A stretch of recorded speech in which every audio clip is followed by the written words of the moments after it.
Вот тогда на меня в первый раз направили оружие. Только рынок, только хардкор. В Уральске только такие бургеры. Лучшая жизнь в Казахстане за меньшие деньги выглядит вот так. Я в поселке Теркул, что возле Уральска в западно-казахстанской области. И этот поселок сейчас это воплощение американской мечты, которую мы видели в кино из 80-х годов. Это маленький поселок, в котором очень ухоженно, новые дома частные. И здесь можно кататься безопасно, очень мало машин. Здесь играют дети, катаются на велосипедах. Все так очень приятно, чинно, благородно. И все это выглядит абсолютно безопасно. Это просто райское место для того, чтобы растить детей в такой благоприятной атмосфере. Вот здесь как раз живет мой племянник Аслан. Он сюда переехал, которого видели в одном из прошлых видео. Частный сектор, весь из таких вот хороших домов. И все эти дома, они не дома очень каких-то обеспеченных людей. Вы видите здесь вот старый Volkswagen Passat, Chevrolet Niva, там дальше Lada, здесь тоже Lada. И вот что еще удивительное в этой киношной картине, что он невероятно чистый. То есть здесь нет мусора, который валяется там где-то. Нигде ничего такого особого не увидел. Не то, что не особого, здесь просто трава вдоль обочины. И так везде. Для того, чтобы жить чисто, опрятно, безопасно, не обязательно быть обеспеченным. То есть тоже, в принципе, простые люди, они тоже так могут жить в очень защищенной среде. Так, в Европе только дорога побольше. В Уральске красивые университеты. Это вот педагогический университет. Правда, конечно, забор я бы убрал. Қандай я подъема автобустың аялдамасы. Я еще в прошлую поездку удивлялся цвету этого памятника. У каждого дома здесь есть своя арка. Вот, кстати, столько споров вызвавший пример того, как окна вот здесь с алюкобондом. Это вот у продавцов БАДов «Сибирское здоровье», а это получается, наверное, просто у частного дома. Стоят обычные эти деревянные рамы с пемзой, еще что-то с чем-то. Если очень захотеть, можно использовать любую возможность для того, чтобы сделать классную идентику. Это решетка для радиатора кондиционера. Это Джек Кофе. Точка твоего наслаждения.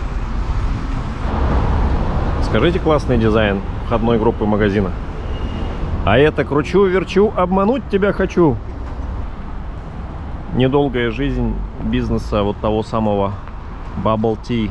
Теперь здесь донерная. Butcher's Box. Храм Христа Спасителя. Это храм, построенный в 1891 году. Сейчас попробуем зайти туда.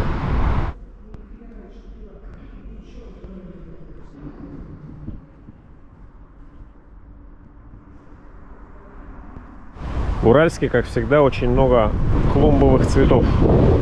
Очень нравятся таблички с названиями улиц в Уральске. Информативно, максимально понятно и со стилем. Вот общественное здание на улице, получается, центральное точно так же. И заборов нет, а вот такие зеленые насаждения. И это смотрится, конечно, гораздо лучше, чем заборы. Вот это уральское знаменитое кафе «Марина». Здесь раньше подавали суперский молочный коктейль. Это еще с тех времен, когда я учился в университете. Ну, вообще, в целом, наверное, еще раньше. Люди здесь до сих пор выходят с молочными коктейлями из Марины. Помню эти гаражи. Они выходят на бывшую улицу Фурманова. Кажется, вот здесь мы с братом очень морозной ночью бежали, ну, где-то гуляли, получается.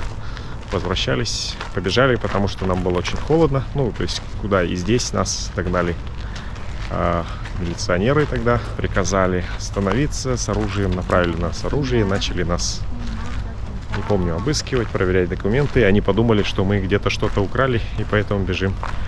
А мы бежали, потому что было минус 20, может быть. Было очень холодно, и мы бежали, потому что мы замерзли и хотели согреться. Вот тогда на меня в первый раз направили оружие. А нет, во второй раз. А еще в Уральске очень много мелкого бизнеса, малого. и мест для него. То есть по всем улицам, на первых этажах и так далее. То есть этот бизнес, в принципе, располагается. И он, кстати, он хорошо ухаживает за собой.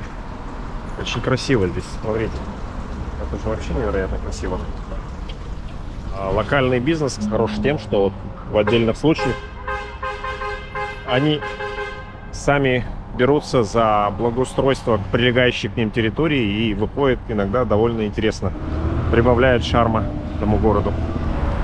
Вот эта улица, бывшая улица Дзержинского, сейчас вроде улица Абая, уже широкая. Вот здесь, кстати, конкретно видна разница между узкими и широкими улицами. То есть узкие улицы, которые были построены в Уральске дореволюционном, во времена Российской империи и прочего.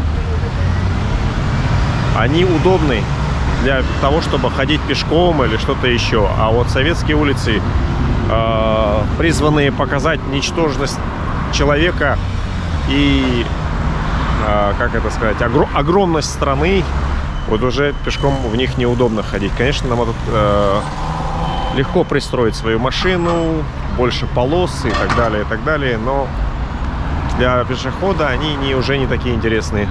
Вот здесь более шумно, здесь не так уютно, как на узких улочках. Хотя здесь, в данном случае, организация дорожного движения, в принципе, довольно неплохая. Единственное, может быть, не хватает какой-то велодорожки, а так пешеходная часть обособлена от дороги чем-то вроде растительности и прочего и так далее. Вот, кстати, удачный пример, как при строительстве мечети можно отходить от канона золотого купола. Вот здесь и красивые минареты, здесь воздушные легкие, и стеклянный купол. В Уральске только такие бургеры. Либо черные, либо красные.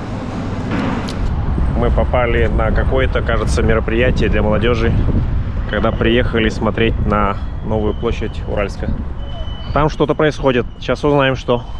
Это вот чутка привычная уже новым ландшафтам Казахстана, как этот Bird View Architecture, Airplane Architecture, когда планируют какие-то новые районы, либо площади, вернее, даже с высоты птичьего полета. И получается, они не совсем для людей, потому что топать очень долго между достопримечательностями, и это немножко не создает не совсем уют, скажем так. Мы вновь в Уральске перед аркой неизвестного назначения. Неизвестно, зачем она построена. Ну, ладно, типа, возможно, это символический вход на площадь. Сейчас мы почувствуем себя римлянами.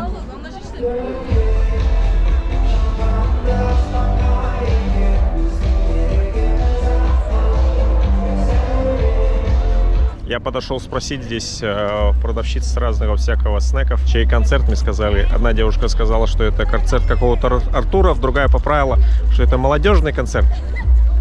Даже на концерт приходит очень много людей с детьми. Жайк Жастар Фест. А эта девушка, которая сказала Жастар фестиваля, оказалось, она не то чтобы имела в виду мой возраст, что не совсем я целевая аудитория, а этот фестиваль действительно так назывался. Нам такое нравится. Мне так нравятся эти мостики через ничего. Степь, она вещь такая. Хочется мостик, а перекинуть не через чего.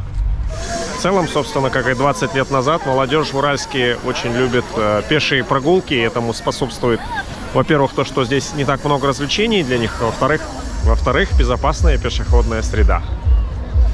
Хотя здесь фестиваль, но, думаю, именно детская площадка здесь всегда выглядит вот такой вот многолюдной. Как я и говорил, Уральск — это город детей. Наша любимая степная рубрика «Мостик через ничего».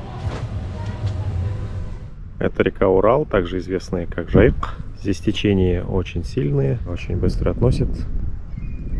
Давным-давно, когда я был молод, глуп и смел, я эту реку переплывал, даже, кажется, дважды. Вот, например, если сюда, вот здесь заходишь в воду, течение тебя относит вон туда куда-то примерно, пока ты переплываешь реку. И вот это, я полагаю, памятник Осетру.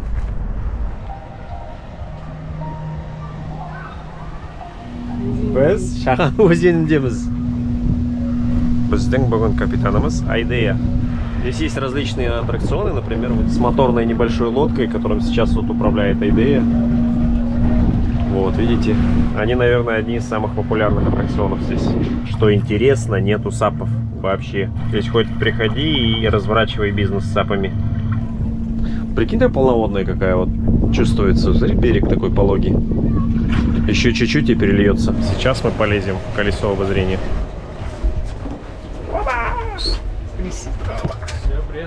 Спасибо. Как вам город Уральск? өзің көріп отырсың ғой қандай ғажайып екен, қандай теректе, ауасы қандай жақсы. Смотрите, как город утопает в зелени. Это один из самых зеленых городов Казахстана. Уральск — это город идеальный для жизни. Ладно, окей, еще бы море еще. Зеленая вокруг. Вот эта река Шаган, которая впадает в Урал. Всем спасибо. Мы сейчас на каком-то аттракционе. Это какие-то горки. Что смотрел?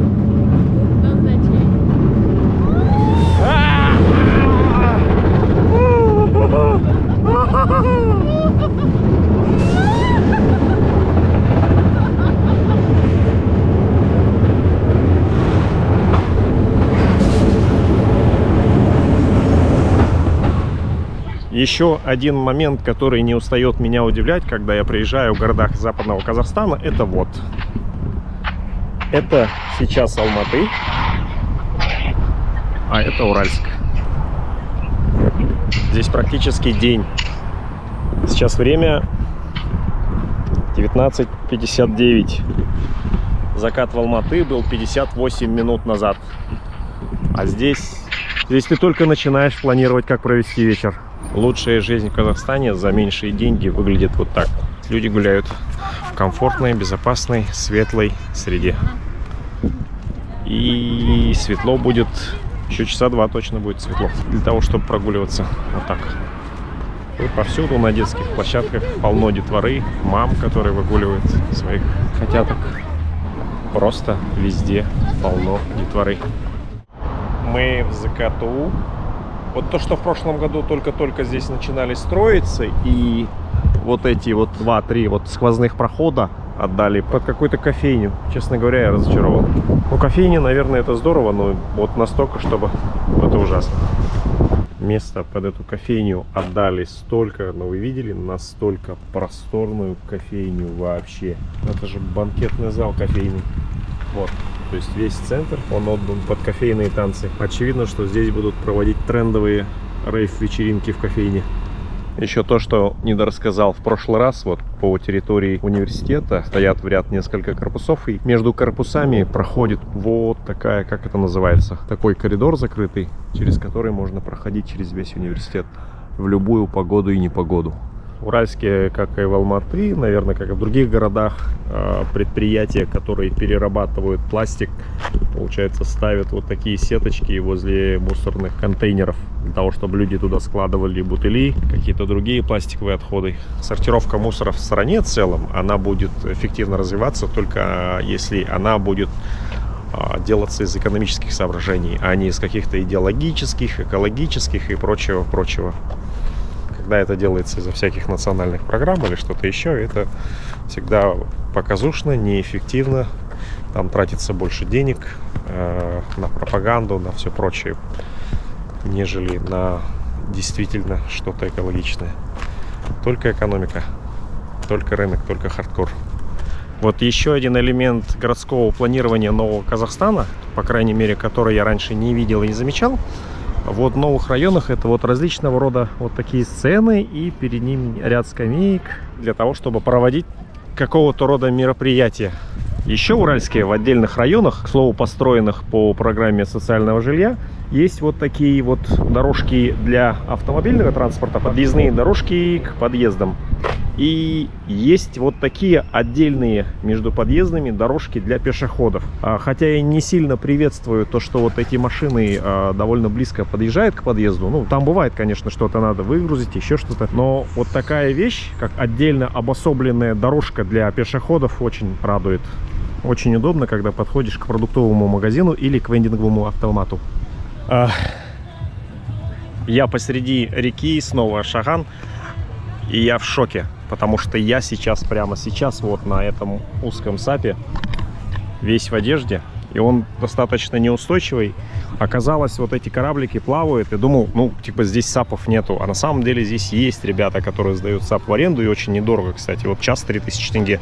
И я в таком шоке того, что так можно круто здесь покататься. Просто это вообще... это лучший аттракцион в парке Кирова.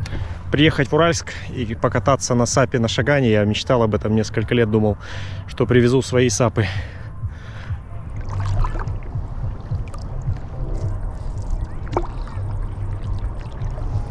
Вообще Шаган очень сильно отличается от Урала. На Урале такое течение, большое, сильное. А на Шагане сейчас абсолютный штиль. Видимо, там шлюзы перекрыты. И вода, она сейчас стоит. Здесь полный штиль, ветра нету. Нету никакого ни течения, ни вообще ничего. А еще какой крутой здесь на сапах инструктор. Вот. Ну, здесь все в основном ребята на побережье, которые сейчас работают, там что-то сдают в аренду, лодки, различные плоты, другие плавательные средства. Они в основном казахоязычные. Я такой тоже у него подхожу, спрашиваю, там, саптың бір сағат, қанша вот. И он отвечает, и по нему видно, что он, по сути, вот, что он плохо владеет казахским языком, и, видимо, наверное, усиленно учит. Он мне так ровно, так спокойно отвечает, да, с таким акцентом. Ну, старается. То есть я перехожу на русский, он не приходит.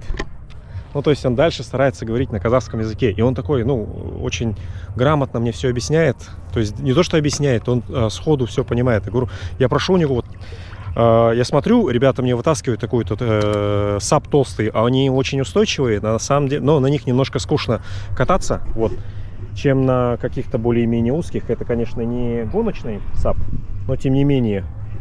Вот, он маневренный и позволяет, скажем так, он как бы больше там покачивается, ты больше на нем балансируешь, и на нем гораздо интереснее кататься, вот, чем на каких-то огромных толстых сапах, на которых, ну, просто для новичков, для того, чтобы их сдавать в аренду, может быть, что-то еще. Вот. И он мне этот сап спокойно дает, типа, умеете, говорит, кататься на сапах? Я говорю, у меня есть сап. И он такой, все, значит, вам инструктаж не нужен, то-то, то-то. Я у него еще спрашиваю, а нельзя ли плавать на сапе, прыгать там с сапа и так далее? Он говорит, ну, в принципе, вот смотрите, вот там, где плавают все отдыхающие, на плотах, на что-то, на чем-то еще, это вот там, да, там нельзя, говорит, но если отъедете, ну, отплывете в сторону, там можете купаться спокойно, в принципе. То есть тогда там и МЧС не будет беспокоиться, и, в принципе, вы тоже сможете искупаться. И потом, когда он узнал, что у меня есть сап, он такой, ну, в ту сторону, за мостом можете, говорит, заплывать, в принципе, если вы умеете плавать, если вы не боитесь волн от катеров. Вообще, жалко, дочка не покаталась, потому что она боялась намокнуть, но, блин, здесь не намокнешь вообще. Вот здесь я собираюсь пристать к берегу, как вдруг один из сап-инструкторов предлагает мне устроить заплыв. Я отвлекаюсь на него и... Да. Все, о чем я думаю в этот момент, что нельзя подавать виду, что я облажался, и вообще падать в одежде с лодки – это моя обычная разминка перед гонкой на сапах. В общем, с инструктором мы погонялись, а камеру в попытке сохранить лицо я забыл на берегу. Вот и все, подошло к концу наше очередное путешествие в Уральск. Лайкайте видео, комментируйте, подписывайтесь на меня, на мой канал. Ваша поддержка вдохновляет меня создавать новые видео и путешествовать в новые интересные места.